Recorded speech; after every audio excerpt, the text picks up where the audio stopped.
Aing mergo wong tuamu wis ora kasdu marang. Sing dipangan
Sing salah iku RT-mu. Bapak RT. Lho, lah sing nulis RT. Mbok menawa sing didumi dulure dhewe. Mula sampean iki nek wong sugih, aku wae dhuwit ya. Nak perkara dhuwit kuwi gampang.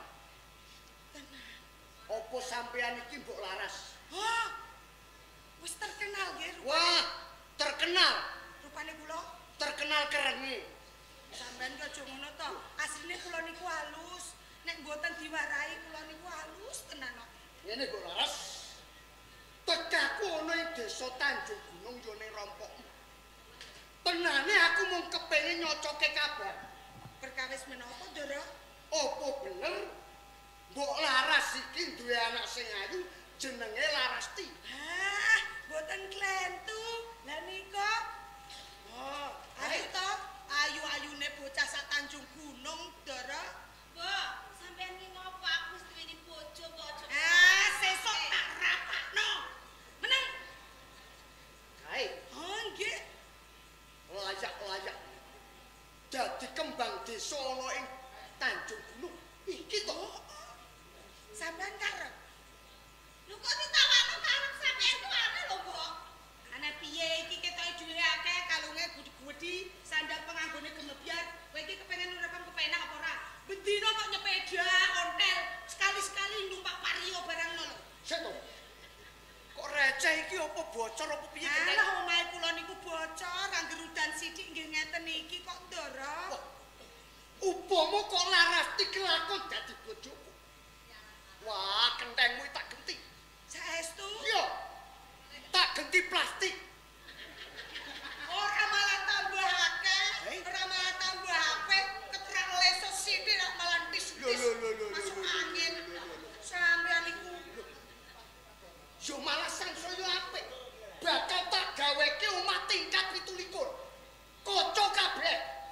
Lah garing kepanasan sampeyan niku lha omah kaca ki rak tembus pandang. Lah mungkin kula nek Pak Pung apa ra ketok? Lho. Nak kon jero iki ron jaba, nek kon jaba ora ron jero. Cocok. Pengen apa ora? Kepengin Ndara. Tak gaweke tingkat 17, kaca kabeh sampean gen koyok kacang atom. Piye? Kepenak to? Sampeyan iki pun to tingkate rasa dhuwur-dhuwur. Siji ae ngeten lho. Mergo calon ratu ana ing Tulungagung. Niku anake Bayu kula. Anggara. Oh, Ndara Bayu Anggara. Bener. Niku laras ajeng kula pasrahke sampeyan.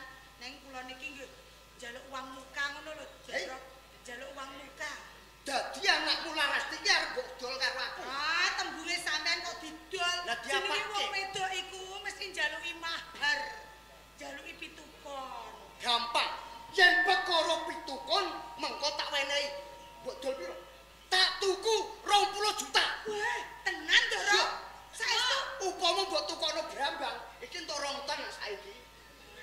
Nah, sampean iki moh, aku tahu adol sapi malah sapiku kelep ning kalenan ora balik. Ora ulur brambang ora patheken. Heh, Tau kelep? kelep Kelep kok ijen. sing kelep sapine. Sapine ra balik. 20 juta.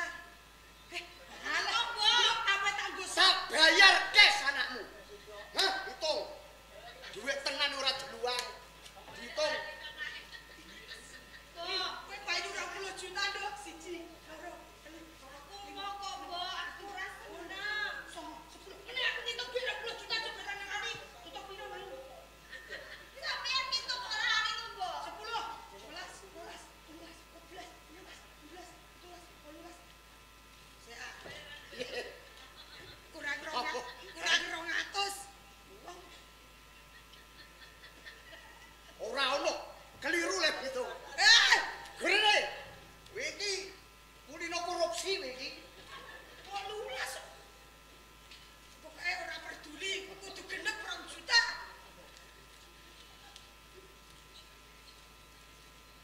Sekolah bayar kerewen menawa. Pinten? Dihitung 20 juta.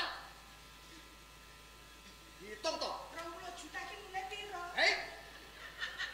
20 juta iki nule 7. Iki Lah iki dihitung. iki mek 20 ke 20 juta. Sampean Lah piro? Piro, Mbok? Sing Jaluk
Anakku Sungkawa.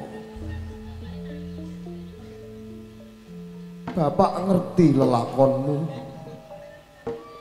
Kowe saben dina disiya-siya karo maratuwamu ya, Le. Kowe sing sabar ya, Le. Senajan bapak saiki wis uripe beda karo uripmu. Bapak saiki wis manggon ana ing alam antara yen kowe isih ning alam donya. Nanging bapak saben dina saben bengi tansah njangkung karo kowe. Sing gedhe pangapuramu ya, Le. Merga jaman bapak isih urip ora iso ninggali bondo lan donya kanggo kowe. Kowe ndek bojo, kowe disiya-siya maratuwamu. Mergo bapak ora iso ninggali bondo karo kowe. Sing sabar ya, Le. Iki ana dalan kanggo kowe, Le. Mbok menawa besok uripmu iso dadi wong sing kepenak, iso dadi wong sing kajen kelingan. Iki sak pinggire pundhunge bapak ana pusaka minangka piandelmu ya, Le. Yen wis entuk pusaka iki kowe engko ngledanga ana ing kraton Tulungagung ya, Le. Cukup aku bapakmu, Le. Bapak!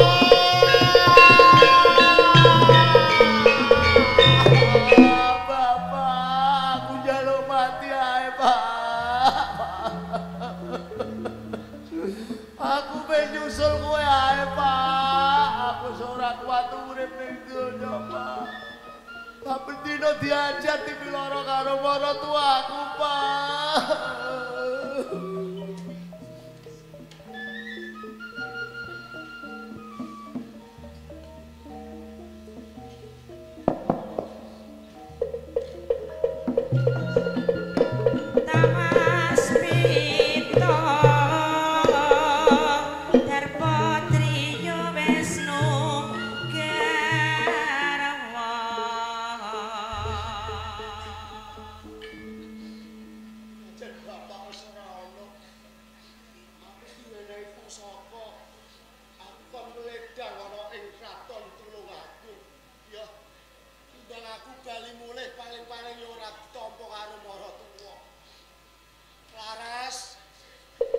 Tinggal